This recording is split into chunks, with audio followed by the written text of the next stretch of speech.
다윗의 이야기를 함께 나누려고 해요. 이미 우리 학생들은 잘 아는 이야기라 오히려 듣기가 또 하나님이 자신에게 준 음성으로 듣는 게 더 쉽지 않을까라는 생각이 들었습니다. 잘 아는 이야기죠. 이스라엘하고 블레셋하고 전쟁을 합니다. 똑같아요. 블레셋이 팔레스타인입니다. 팔레스타인하고 지금 전쟁하는 것처럼 이스라엘하고 블레셋이 지금 전쟁을 하는데, 이 블레셋 사람 중에 이 골리앗이라는 사람이 나와서 이제 이스라엘을 향해서 막 이제 모욕을 하는 거죠. 나랑 한번 싸워보자. 나랑 한번 싸워서 나를 이기면 우리가 너희들의 종이 되겠다 하면서 막 이제 모욕을 하면서 놀리면서 이렇게 전쟁을 합니다. 근데 그렇게 골리앗이 이스라엘을 모욕하고 하나님을 모욕하는데, 거기 오늘 11절에 보니까 뭐라고 되어 있냐면요, 사울과 온 이스라엘이 블레셋 사람의 이 말을 듣고 놀라 크게 두려워하니라. 두려워했대요. 한번 생각해 봅시다. 왜 두려워했을까요? 그냥 우리가 평면적으로 두렵지라고 지나갔지만 한번 멈추어서 한번 생각해 봅시다. 왜 이스라엘 백성들이 이 골리앗과 블레셋 사람들을 두려워했을까요? 골리앗이 지금 키가 몇이라고 됐냐면 6규빗 한 뼘이라고 그랬거든요. 근데 규빗이 이거래요. 여기 팔꿈치에서 손가락 끝이 한 규빗인데 이게 45cm에서 50cm 정도 된대요. 그럼 이걸 50cm로 잡으면 6규빗이면 3m가 되는 거예요. 그러니까 키가 45cm로 잡아도 못해도 280에서 3m 되는 정도로 커요. 그 다음에 이 갑옷 무게가 놋 5,000세겔인데 이걸 환산하면 놋 무게만 57kg예요. 죄송하지만 제 몸무게입니다. 그러니까 사람 하나 짊어지고 있는 거예요. 그리고 이게 창에 여러분 이게 아령이 있잖아요. 1kg짜리, 2kg짜리 있잖아요. 이 창날 하나가 지금 6kg 정도 돼요. 그러니까 이걸 가지고 이렇게 큰 사람이 어마어마한 이 갑옷을 입고 이 창을 휘둘면서 고래고래 소리 지르니까 사실 두려워요, 안 두려워요? 두려운데 여기에 우리가 쓰는 그러니까 이 전쟁의 양상은 뭐냐면요, 의식하지 못했지만 조건이 확연하게 차이가 나잖아요. 골리앗이 가진 조건을 보세요. 키가 몇 미터요? 3미터요. 그 다음에 창날만 몇 킬로요? 6킬로예요. 갑옷 무게만 57킬로예요. 그러니까 이 조건으로 딱 보는 순간에 지금 사울과 이스라엘 백성들이 겁을 먹었다라는 것은 이들이 골리앗을 보는 순간에 어떤 패러다임으로 빠져버렸냐면요, 이 전쟁은 조건의 싸움이다라는 패러다임으로 빠져버린 거예요. 그러면서 자기들의 조건을 봅니다. 내 조건은 지금, 우리들의 조건은 뭐예요? 우리의 왕을 보니까 비교가 돼야 안 돼요? 안 돼요. 그리고 우리 가운데 있는 이스라엘 가운데 병사들을 보니까 그 가운데 조건이 저만한 그 장군이 있어요, 없어요? 없어요. 거기서 이미 게임이 진 거예요. 말려든 거죠. 어떻게 말려들었냐면 이 싸움을 골리앗이라는 이 어마어마하게 큰 사람과 힘센 사람의 조건을 딱 블레셋이 내민 순간에 이스라엘은 저 조건을 따라갈 수 있는 장수가, 병사가 우리에게 없다라고 하면서 조건의 이 패러다임에 갇히는 순간 우리는 졌구나 하는 패배감과 우리는 이길 수 없다는 두려움에 쌓인 거예요. 이 패러다임, 조건의 싸움이 된 이 패러다임에 한 사람이 나타납니다. 누가 나타나죠?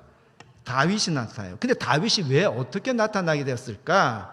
거기 17절에 보니까요, 다윗이 이 전장에 오는 이유가 있습니다. 아버지가 보내요. 거기 보니까 이새가 그의 아들 다윗에게 이르되 지금 내 형들을 위하여 이 볶음국식 한 에바와 이 떡 10덩이를 가지고 진영으로 속히 가서 내 형들에게 주고 이 치즈 10덩이를 가져다가 그들의 천부장에게 주고 내 형들의 안부를 살피고 증표를 가져오라. 형들이 다 전쟁터에 나갔으니까 아버지 이새가 다윗에게 형들이 지금 무사한지를 확인해 오라라고 해서 다윗이 심부름하러 지금 이 전쟁터에 왔어요.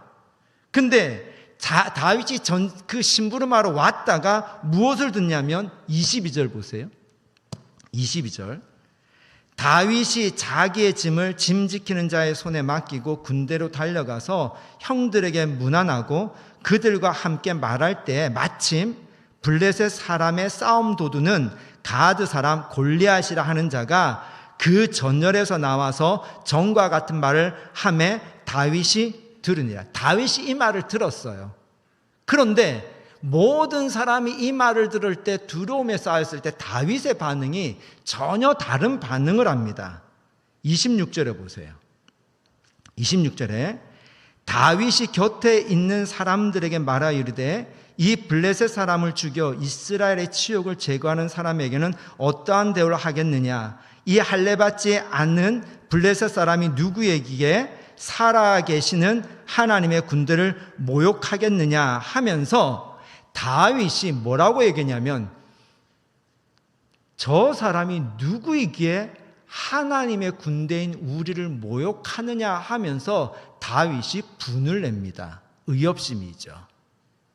여기서 지금 다윗이 이 전쟁의 양상이 조건의 싸움이란 이 양상에 이 판을 흔드는 얘기를 하기 시작합니다. 다윗이 뭐라고 얘기했냐면요, 우리는 뭐라는 거예요? 하나님의 군대라고 정체성을 이야기하기 시작합니다. 전쟁의 양상을 약간 혼란스럽게 만듭니다. 다윗이 생각할 때는 이 싸움은 조건의 싸움이 아니라 무슨 싸움이라고 지금 얘기를 하고 있는 거죠? 정체성의 싸움이라고 이야기를 해요. 근데 이 정체성의 싸움이라는 것이 아직 도드라지게 나타나지 않아요. 그래서 다윗이 막 이 얘기를 하니까 이 사람이요, 어디로 데려가냐면요, 사울에게 이 얘기를 전합니다. 이런 꼬마가 이런 얘기를 합니다 라고 얘기를 하니까 사울이 이 꼬마 다윗을 부릅니다. 그 다윗을 부르니까 다윗이 사울 앞에서 하는 얘기가 나와요. 31절에 보니까 어떤 사람이 다윗이 한 말을 듣고 그것을 사울에게 전하였으므로 사울이 다윗을 부른지라. 다윗이 사울에게 말하되 그로 말미암아 사람이 낙담하지 말 것이라. 주의 종이 가서 저 블레셋 사람과 싸우리다. 이게 지금 말이 안 되는 얘기죠. 다윗이 지금 누구랑 싸우겠다라는 거죠? 골리앗 3m 되는 거인과 지금 싸우겠다라는 거예요. 그러니까 사울이 다윗에게 이르되 네가 가서 저 블레셋 사람과 싸울 수 없으리니 너는 소년이요 그는 어려서부터 용사임이라. 그 말을 한 사람이 뭔가 대단한 사람인 줄 알고 사울이 다윗을 불러봤는데 딱 보니까 뭐예요? 애예요. 너 안 돼. 딱 그렇게 자른 거예요. 그때 다윗이 하는 말이 뭐냐면요, 34절부터 보니까 다윗이 사울에게 말하되 주의 종이 아버지의 양을 지킬 때에 사자나 곰이 와서 양떼에서 새끼를 물어가면 내가 따라가서 그것을 치고 그 입에서 새끼를 건져내었고 그것이 일어나 나를 해하고자 하면 내가 그 수염을 잡고 그것을 쳐 죽였나이다. 주의 종이 사자와 곰도 쳤은즉 살아계시는 하나님의 군대를 모욕한 이 할례받지 않은 블레셋 사람이리까 그가 그 짐승의 하나와 같이 되리이다. 지금 다윗이 무슨 얘기를 하는 거죠? 자기의 스토리, 자기 이야기를 하고 있는 거예요. 매우 중요한 싸움의 양상이 완전히 바뀌어 버렸습니다. 조금 전에 골리앗이 막 소리를 질렀을 때 사람들이 두려워했던 거는 무엇 때문에 두려워했던 거죠? 골리앗이 가진 조건, 그 조건을 보고 두려워한 거예요. 이거를 요즘 말로 우리 애들이 하는 말로 바꿔볼게요. 이게 스펙이라는 거 아닐까요? 스펙이 조건이잖아요. 내 이력이잖아요.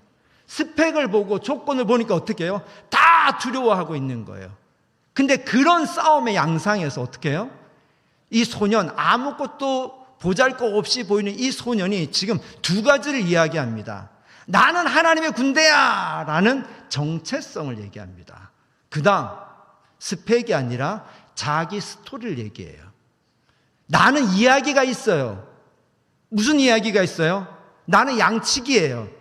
근데 내가 양을 치면서 사자와 곰이 왔을 때 나는 그 양을 지키기 위해서 그 사자와 곰을 때려잡았어요.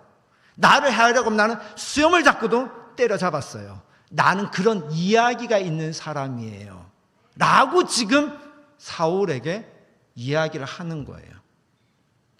그랬더니 이 사울이 어디에 갇혀 있는 사람인지 그대로 나와요. 사울이 그렇게 말하니까 38절에요. 이에 사울이 자기 군복을 다윗에게 입히고 노투구를 그의 머리에 씌우고 또 그에게 갑옷을 입히매 다윗이 칼을 군복 위에 차고는 익숙하지 않으므로 시험적으로 걸어보다가 사울에게 말하되 익숙하지 못하니 이것을 입고 가지 못하겠나이다 하고 곧 벗고. 이 말이 뭘까요? 사울은 아직도 왜 다윗에게 자기의 군복을 입히고 칼을 채웠을까요? 여전히 사울은 어떤 패러다임이 있죠? 조건, 스펙의 패러다임을 가지고 내 조건, 내 스펙 가지고 한번 이걸 가지고 싸워 나가봐 라고 하는 거잖아요. 근데 조건으로 하면 이 싸움에서 이길 수 있어요, 없어요? 근데 계속 사울은 어디에 갇혀 있습니까? 조건이라는 생각에 사로잡혀 있어가지고 다윗이 스토리, 자기 이야기를 함에도 불구하고 계속 스펙, 조건을 입히려고 하는 거죠. 근데 그것에 대해서 다윗이 해보니까 이거는 나하고 맞아, 안 맞아요? 안 맞아요. 그러니까 벗어버려요. 그리고 가장 자기에게 익숙한 걸 가지고 나옵니다. 40절에 보니까 손에 막대기를 가지고 시내에서 매끄러운 돌 5을 골라서 자기 목자의 제구 곧 주머니에 넣고 손에 물매를 가지고 블레셋 사람에게로 나아가니라. 이게 뭔지는 저거 본 적이 없는데 그냥 상상하기는 이런 하여튼 여기다가 돌을 하나 놓고 막 돌리다가 쫙 돌이 나가게 하는 그런 건가 봐요. 이거는 자기가 뭐 하던 거예요? 평소에 쓰던 거죠. 그러면 이 다윗은 지금 나아갈 때 소위 골리앗이 가지고 있는 조건을 뭔가 자기가 준비해서 나가는 것이 아니고 자기가 곰을 때려잡고 사자를 때려잡을 때 사용했던 물맷돌, 즉 자기의 스토리를 가지고 지금 나가는 거잖아요. 아멘. 근데 그렇게 나갔을 때 한번 상태를 한번 보세요. 반전이 일어나지 않습니까? 보세요. 만약에 다윗이 사울의 군복을 입고 사울의 칼을 차고 딱 나가가지고 골리앗하고 섰다고 치면 이게 이 꼴이 우스워요, 안 우스워요?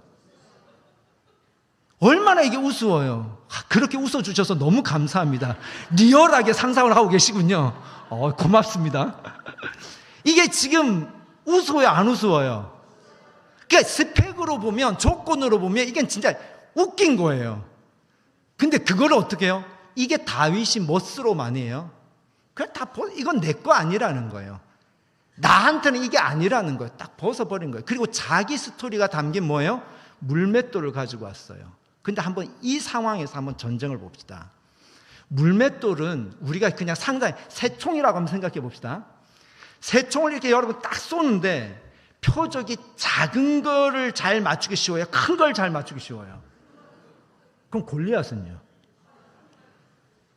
반전이에요, 반전 아니에요?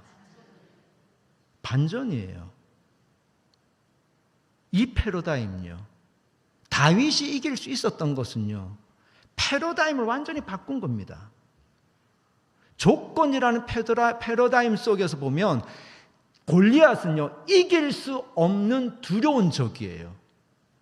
근데 다윗의 스토리를 가지고요, 스토리로 물맷돌을 가지고 딱 보니까요, 이거는 장난이에요.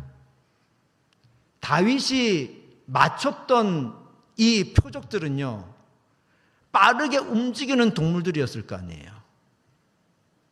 늑대를 맞춘다면 빨리 그거를 움직이는 걸 이렇게 딱 맞췄을 거 아니에요. 근데 골리앗은 똑 서 있을 거 아니에요. 그것도 작아요? 어마어마하게 큰 게 뜩.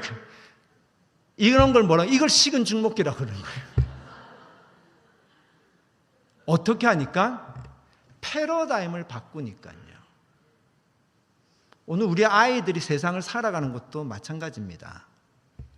세상은 골리앗처럼 조건을 자꾸 우리에게 강요합니다. 소위 스펙을 보라는 거죠. 여러분, 그 스펙으로 따지자면 우리가 어떻게 쫓아가서 이길 수가 있겠어요? 스펙으로 이길 수 있다, 없다? 없다. 하나님이 그렇게 쓰시는 분도 있죠. 근데 대부분이 우리가 가지는 것은 계속 우리도 이 스펙이라는 패러다임 속에 갇혀가지고 어떻게 하면 더 좋은 무기를 가질 수 있을까? 어떻게 하면 더 큰 무기를 가질 수 있을까? 어떻게 하면 내 스펙을 어떻게 더 쌓을까 하고 스펙의 싸움으로 갈 때 우리들이 얼마나 두려워합니까? 얼마나 낙담합니까? 얼마나 좌절감을 가집니까? 근데 이 다윗의 이야기는 오늘 우리들이 정말 우리 자녀들과 우리 청년 세대들을 어떻게 바라봐야 될지에 대한 중요한 하나님의 메시지라고 저는 생각합니다. 이 다윗이 가지고 나가는 걸 보세요. 골리앗한테 나갑니다. 뭐라고 나갑니까? 45절을 보니까요. 45절을 보니까 다윗이 블레셋 사람에게 이르되, 함께 읽어볼까요? 다윗이 블레셋 사람에게 이르되 너는 칼과 창과 단창으로 내게 나오거니와 나는 만군의 여호와의 이름 곧 내가 모욕하는 이스라엘 군대의 하나님의 이름으로 내게 나아가노라. 아멘. 이게 지금 누구의 정체성이에요? 다윗의 정체성이에요. 그러므로 우리가 우리 아이들이 세상에서 이길 수 있도록 하기 위해서는 네가 누구냐? 네가 누구냐? 이 정체성을 심어주는 거죠. 그렇습니다. 하나님, 제가 하나님의 사람입니다. 이 정체성이 우리가 세상을 이기게 하는 싸움의 양상이라는 거죠. 아멘. 얘들아, 너희가 누군지 아니? 너희는 하나님의 사람들이야. 아멘. 스펙이 나의 정체성이 아니라 하나님의 사람이 나의 정체성인 거지. 이 나의 정체성, 하나님의 사람의 정체성으로 어떻게 해요? 우리가 전장으로 한 걸음씩 나아가는 것, 이것이 우리 아이들이 살아갈 삶이죠. 아멘. 그런데 이 아이들이 정체성과 더불어서 가져야 또 다른 물맷돌, 던져야 될 물맷돌은요, 바로 스펙이 아니라 뭐라는 겁니까? 자기 스토리, 자기 이야기라는 거예요. 아멘. 지나갔으니까 하는 얘기인데 제가 어떻게 평성교회를 왔겠어요? 산 넘고 왔죠? 물 건너 왔죠? 바다 건너 왔죠? 제가 어떻게 됐는지, 어떤 이유로 왔는지 결과는 하나님이 하신 거죠. 하나님이 하셨습니다. 근데 제 입장에서 봤어요. 내 스토리가 있었구나. 제 스펙이 내놓을 만한 스펙 없습니다. 박사학위도 없고요. 그리고 성적표를 우리 청빙위원들이 다 보셨겠지만 제 성적표 다 보셨죠? 평점이 얼마 안 돼요. 오늘 오후에 잠깐 청년이 하나 찾아왔는데 5년 만에 대학을 졸업했대요. 그래서 제가 그랬죠. 나는 성적이 모자라서 6년 만에 졸업했어. 제가요, 학교 다닐 때 어땠냐면요, 우리가 그 졸업시험이라는 걸 쳐요. 졸업시험이라는 걸 쳤는데 그게 신학에 나오는 과목이 있습니까? 신약, 구약, 뭐 기독교, 윤리, 실천신학, 조직신학, 뭐 이런 과목들이 있어요.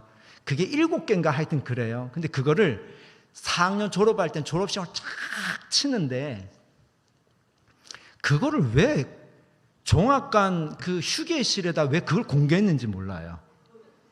이게 어떻게 되냐면 이게 왼쪽에는 학생들 이름이 쫙 1번부터 쫙 내려와 있어요. 오른쪽에 과목명이 이렇게 다 있어요. 신약, 구약, 기독교, 윤리, 뭐 조직신학 뭐 쫙 있어요. 그래서 OX를 쫙 치는 거예요. 그래서 이제 자기 이름을 딱 해가지고 옆으로 쫙 가면 OX, OX 막 이렇게 있잖아요. 그럼 7과목을 치면 평균 몇 과목 정도 학생들이 1차에 패스할까요? 네? 이게 평균 5과목, 좀 못하면 4과목, 5과목에 조금 잘하면 6과목 한 번에. 그래서 다음 시험 칠 때 1과목 내지 2과목만 재시험을 치면 돼요. 아주 잘하는 친구들은 7과목을 한 번에 통과하죠. 그런 애들은 얄미워. 어떻게 그럴 수 있지? 같이 공부하거든.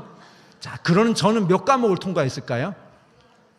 제가 기대를 가지고 종합관 올라가가지고 휴게소에 딱 봤죠. 윤상호 옆으로 하는데 X, X, X, X, O, X, X야.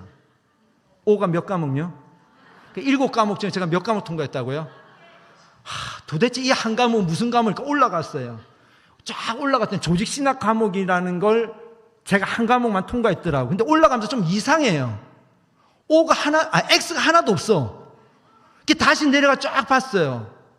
아무도 떨어지지 않는 과목만 제가 패스하고 떨어지는 과목은 다 떨어진 거예요.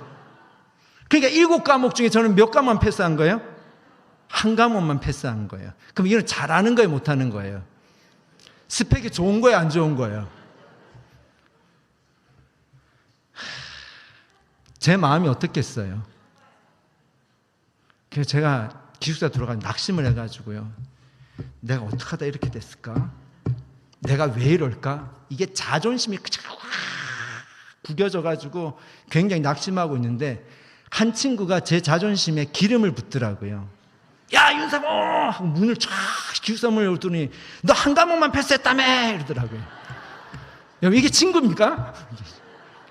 쫙 째려봤는데, 야, 그래도 너 괜찮더라. 이게 그러니까 내가 올라오는데 누가 시험을 막 못 봤대요. 그래서 못 보니까 옆에 두 눈을 위로하면서 내려가더래요.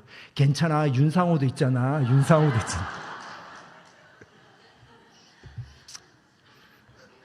스펙으로 보면 저는 횡성교회 올 수 없는 사람이에요. 그렇지 않아요? 그래서 제가 어느 날 제가 첫 목회지 고사리 교회 가가지고 제가 어느 날 밤에 문득 이런 생각이 들었어요. 내가 누군가에게 위로가 되어준 적이 있던가?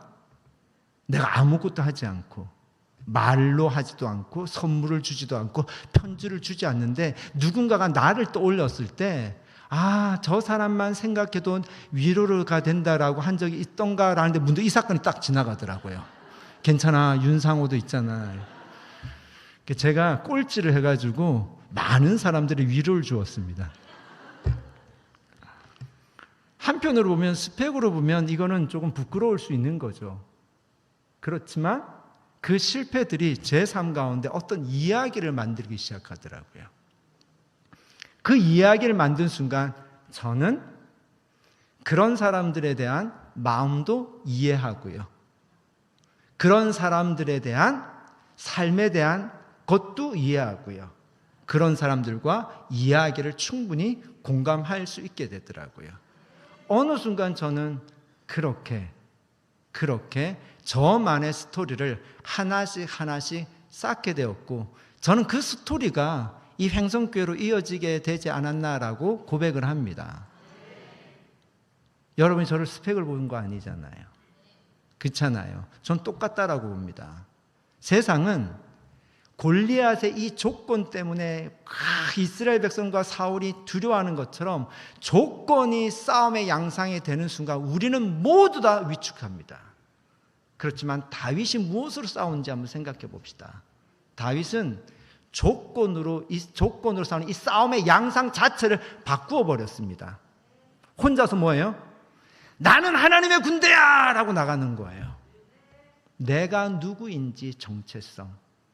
이 청소년 시기에, 청년의 시기에 나의 정체성을 발견하고 이 정체성을 세워주는 게 그만큼 중요한 거예요. 그리고 이 정체성으로 괜찮아요. 10대, 20대는 뭐든지 경험해도 돼요. 그 많은 경험들이 성공의 경험이든지 실패의 경험인데 그것이 나의 이야기가 되기 시작할 때, 나의 이야기로 만들어질 때 30대, 40대로 갈수록요 새로운 이야기가 써지기 시작합니다. 그러니까 지금 끝난 게 아니다. 지금 끝난 게 절대로 끝난 게 아니다. 아멘. 오늘 우리 행성교회에 이런 다윗의 세대가 일어나길 주의 이름으로 축복합니다. 나는 하나님의 사람입니다. 하나님의 사람입니다. 나는 스펙이 아니라 스토리로 싸우겠습니다. 하고 자기의 스토리란 물맷돌을 세상을 향해서 던질 수 있는 사람. 그런 우리 청소년, 청년들이 일어나기를 주의 이름으로 축복합니다. 그렇게 일어날 때 찬양이 나오겠죠. 호산나 호산나 이런 새로운 찬양들이 일어날 줄 믿습니다. 아멘. 우리 아이들뿐만이 아니라 우리도 그런 이야기, 우리의 이야기가 하나님의 이야기가 되는 그런 기쁨과 또 삶 가운데 승리가 있기를 주의 이름으로 축원합니다.